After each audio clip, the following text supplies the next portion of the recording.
IPL 19వ season రెండో qualifier match లో గుజరాత్ టైటాన్స్ నెక్స్ట్ లెవెల్ ఆటతో ఫైనల్ కు దూసుకెళ్లింది. ముల్లాన్పూర్ స్టేడియం సాక్షిగా జరిగిన ఈ హై వోల్టేజ్ పోరులో రాజస్థాన్ రాయల్స్ ఇచ్చిన 215 పరుగుల భారీ టార్గెట్ ను గుజరాత్ ప్లేయర్లు దంచుకొట్టారు. దీంతో సూపర్ హిట్ గెలుపుతో ఈ నెల 31వ తేదీన జరగబోయే గ్రాండ్ ఫినాలిలో రాయల్ ఛాలెంజర్స్ బెంగళూరుతో గుజరాత్ టైటాన్స్ అమీతుమీ తేల్చుకోనుంది. 215 రన్స్ కొట్టాలనే ప్రెజర్ తోని క్రీజులోకి వచ్చిన గుజరాత్ ఓపెనర్లు కెప్టెన్ శుభమన్ గిల్, సాయి సుదర్శన్ మ్యాచ్ ను కంప్లీట్ గా వార్ వన్ సైడ్ చేసేశారు. రాజస్థాన్ బౌలర్లను అసలు లెక్క చేయకుండా గట్టిగా ఎదురుదాడికి దిగారు. వీరిద్దరి మధ్య నెలకొన్న 167 పరుగుల భారీ ఓపెనింగ్ పార్ట్నర్షిప్ తో మ్యాచ్ మొత్తం గుజరాత్ చేతిలోకి వచ్చేసింది. అయితే బ్రిజేష్ శర్మ వేసిన 12.5 ఓవర్లో కిరాక్ గా బ్యాటింగ్ చేస్తున్న సాయి సుదర్శన్ ఊహించని విధంగా హిట్ వికెట్ అయ్యాడు. గత మ్యాచ్ లోనూ అదే విధంగా హిట్ వికెట్ అయి పెవిలియన్ చేరాడు సాయి సుదర్శన్. ఇప్పుడు వరుసగా రెండో మ్యాచ్ లోనూ తన వ్యక్తిగత 58 పరుగుల వద్ద హిట్ వికెట్ గా పెవిలియన్ చేరాడు. దీంతో 167 రన్స్ దగ్గర గుజరాత్ టైటాన్స్ ఫస్ట్ వికెట్ కోల్పోయింది. ఓవైపు సుదర్శన్ అవుట్ అయినా కెప్టెన్ శుభమన్ గిల్ మాత్రం రాజస్థాన్ బౌలర్లకు అస్సలు అవకాశం ఇవ్వలేదు. బంతి కనిపిస్తే బౌండరీ అవతలికి పంపడమే టార్గెట్ గా పెట్టుకున్న గిల్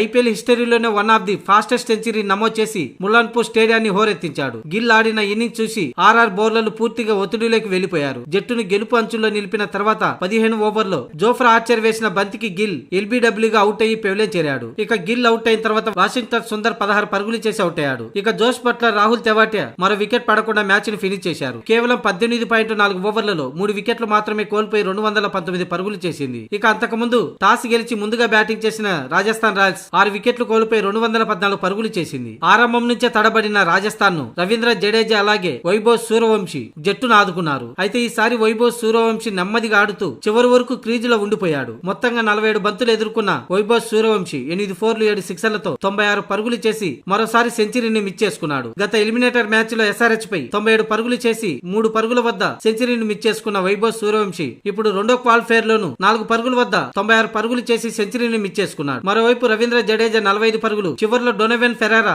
11 బంతుల్లోని 38 పరుగులు చేయడంతో రాజస్థాన్ 214 పరుగులు చేసింది. ఇక ఆ లక్ష్యంతో బరిలోకి దిగిన గుజరాత్ టైటాన్స్ 3 వికెట్లు మాత్రమే కోల్పోయి 7 వికెట్ల తేడాతో గెలుపొందింది. దీంతో ఈ నెల 31న ఫైనల్లో ఆర్సీబీతో తలపడనుంది. అహ్మదాబాద్ వేదికగా ఈ మ్యాచ్ జరగనుంది.